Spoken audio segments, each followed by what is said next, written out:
সকল ধরনের লিগ্যাল উপায়ই আছে রাষ্ট্রপতিকে অভিশংসন করার, এবং যেহেতু সংসদ আছে এখন কোনো ধরনের সাংবিধানিক কিংবা আইনি জটিলতা সৃষ্টি হওয়ার সুযোগ নেই।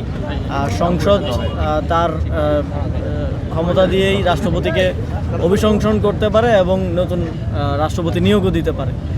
সুতরাং এখন যেই কারণগুলো 5 আগস্টের পর থেকে যখনই রাষ্ট্রপতিকে অপসারণের আলাপ আসছিল বারবার সামনে, যে সাংবিধানিক জটিলতার কথা এবং সাংবিধানিক শূন্যতার কথা বলা হচ্ছিল এবং অস্থিতিশীলতার কথা বলা হচ্ছিল, সেই কোনো পরিস্থিতি এখন আর নেই। সুতরাং রাষ্ট্রপতিকে এখনও তার রাষ্ট্রপতির জায়গায় বসিয়ে রাখার কোনো বাস্তবতা নেই। এবং আমরা নির্বাচনের পরে রাষ্ট্রপতির যে ধরনের সাক্ষাৎকার আমরা দেখেছি, তার থেকে আমাদের মনে হচ্ছে যে এখনও তিনি আওয়ামী লীগকেই ওন করেন এবং ফ্যাসিস্ট সরকারকেই ওন করে চলছেন।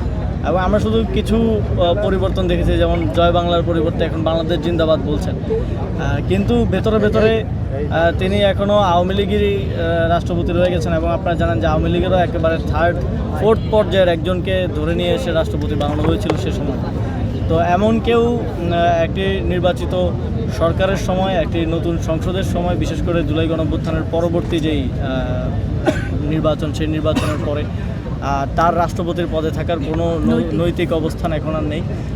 এবং এখন সকল ধরনের লিগ্যাল সুযোগ আছে তাকে অপসারণ করার, অভিশংসন করার, এবং সংসদ সদস্যদের তাদের এই ক্ষমতার এখন প্রয়োগ করার আমি মনে করি যে উত্তম সময়। যেহেতু স্পিকার এবং ডেপুটি স্পিকার আজকে নির্বাচিত হওয়ার কথা রয়েছে, ডেপুটি স্পিকার বিরোধী দলের পক্ষে বা তাদের মধ্য থেকেই একজন ডেপুটি স্পিকার নির্ধারিত হবেন এমনটি শোনা যাচ্ছে। সেক্ষেত্রে আসলে বিরোধী দল কি রাষ্ট্রপতির অধীনে সেই তাদের যেই শপথটা, সেই শপথটা নেবেন? বিরোধী দলের অবস্থান শেষ পর্যন্ত যেটা আছে সেটা হচ্ছে যে আমরা এই সংস্কার বাস্তবায়নের মাধ্যমে যেগুলো জুলাই সনদে আমরা অ্যাগ্রিড হয়েছিলাম, সেই কোনো ধরনের কিছুই আমরা গ্রহণ করব না যতক্ষণ না পর্যন্ত জুলাই সনদ বাস্তবায়িত হয়। এটা বিরোধী দলের পক্ষ থেকে বারবার তাদের বক্তব্যে আপনারা দেখেছেন স্পষ্ট করা হয়েছে, আমাদের বক্তব্যে আমরা স্পষ্ট করেছি যে এই ধরনের যেটা আমাদের অধিকার, যেটা জুলাই সনদের মধ্য দিয়ে এবং গণভোটের মধ্য দিয়ে যেটা আমাদের প্রাপ্য অধিকার, সেটা এখন আমাদেরকে উদারতা হিসেবে দেখিয়ে দেওয়ার মতো এক ধরনের